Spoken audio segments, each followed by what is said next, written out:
ఉమా, నీ చీర ఒకటి నాకు ఇవ్వు. ఎందుకు వదినా? చెప్తానుగా ముందు. నీకేది కావాలో నువ్వే తీసుకో.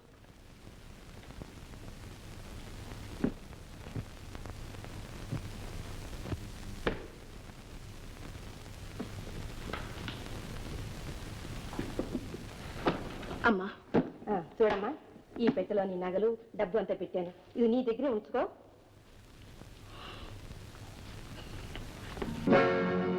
శారదా, ఏమిటమ్మా ఏమిటమ్మా ఇదంతా? నాన్నగారికి మాట ఇచ్చాను కదమ్మా. ఏమని? వారాస్తిలో చిల్లిగవ్వ కూడా ముట్టుకోనని. ఆ మాట నిలబెట్టుకోవాలిగా. చూడమ్మా, ఈ ఇంటికి సంబంధించిన నగలు నా ఒంటి మీద ఏమన్నా ఉన్నాయేమో చూడు. శారదా, ఏమిటా మాటలు? నాన్నగారు ఏదో కోపంతో అంటే దానికి ఇంత పట్టింప, ఇంత సాధిస్తావా? నా ఒంటి మీద నగలున్నాయేమో చూడమన్నావే, ఈ ఒంట్లో రక్తం ఎవరిది చెప్పు. నాన్నగారిది. ఆ రక్తంలోనే ఉన్నదమ్మా ఇచ్చిన మాటను కాపాడుకునే సాంప్రదాయం, సంస్కారం. నేను వారి బిడ్డను. లక్షాధికారి కూతురుగా కాదు, నాన్న కూతురుగా బయటకు వెళ్ళడమే నాకు పరమానందం. ఈనాడు కాదు, ఏనాడైనా మనిషి తన వెంట తీసుకువెళ్లేది ధనాన్ని కాదు, మంచితనాన్ని. నాన్నగారు ఎక్కడమ్మా? మేడ మీద ఉన్నారమ్మా.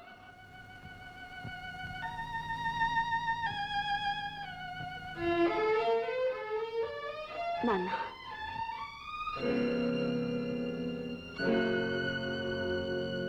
వెళ్ళొస్తాను నాన్న.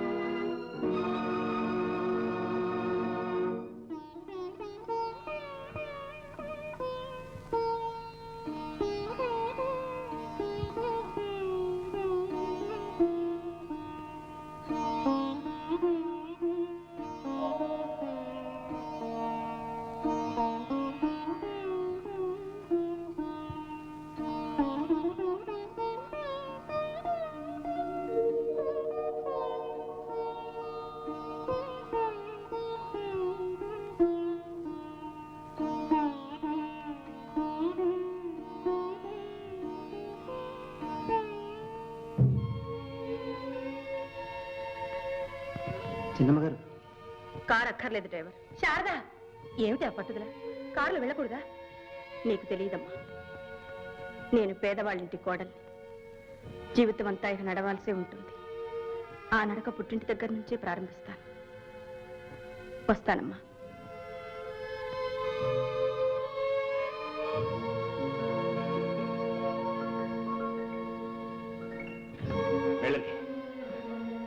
అది నా కూతురు, అందుకే దానికింత పట్టుదల.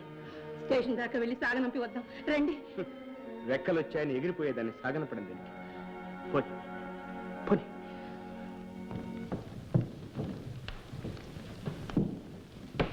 అమ్మా, ఒక మాట. కన్నవారి కోపం కలకాలం ఉండదు. కాలం ఎంత గాయాన్నైనా మాన్పించేస్తుంది. మీరు వెళ్ళిన వెంటనే కార్యానికి ముహూర్తం పెట్టించి 10 రోజుల ముందుగానే రావు గారికి తెలియచేయండి.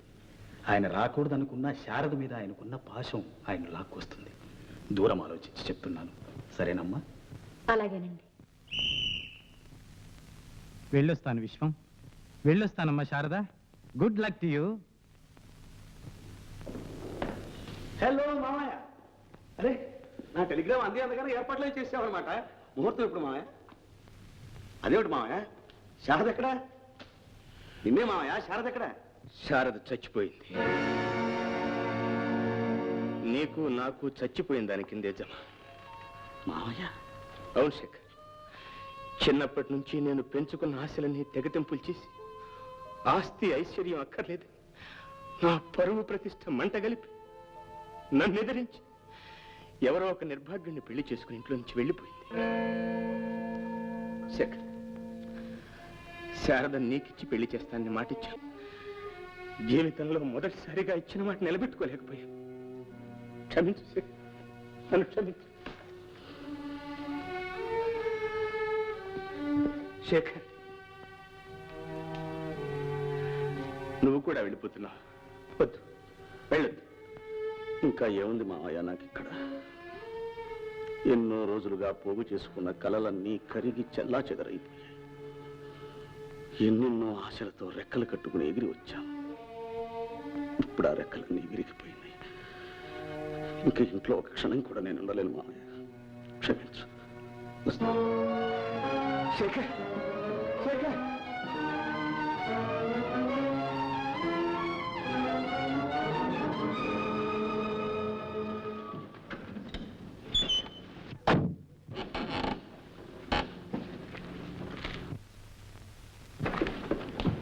ఆగు నాయన, అలా తిన్నగా లోపలికి వెళ్ళడమేనా? ఏమ్మా? ఏమ్మా ఏమిట్రా, నువ్వు ఒక్కడైతే పర్వాలేదు. ఉండు, పక్కింటి పిన్ని గారితో చెప్పి హారతి తెప్పిస్తాను.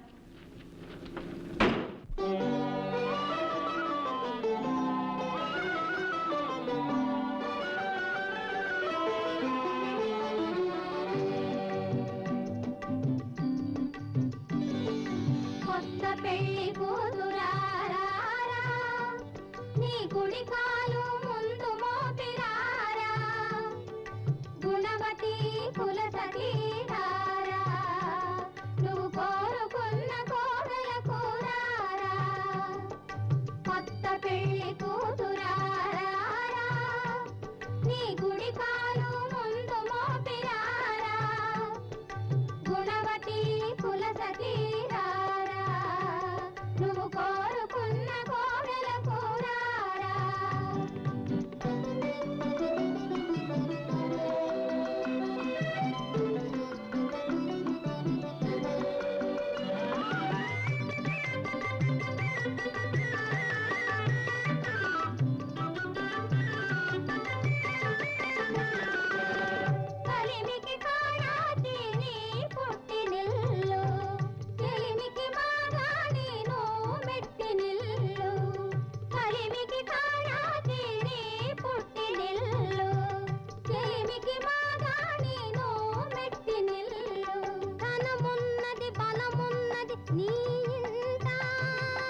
సన్నజాజి పక్క మీద సంకురాత్రి మొగుడు పెళ్ళాలుగా మొదటి రాత్రి పెదవులు అడిగిన రుచి రాత్రి కౌగిలి అడిగిన కసి రాత్రి కవ్విస్తున్నది చలి రాత్రి కవ్విస్తున్నది చలి రాత్రి సన్నజాజి పక్క మీద సంకురాత్రి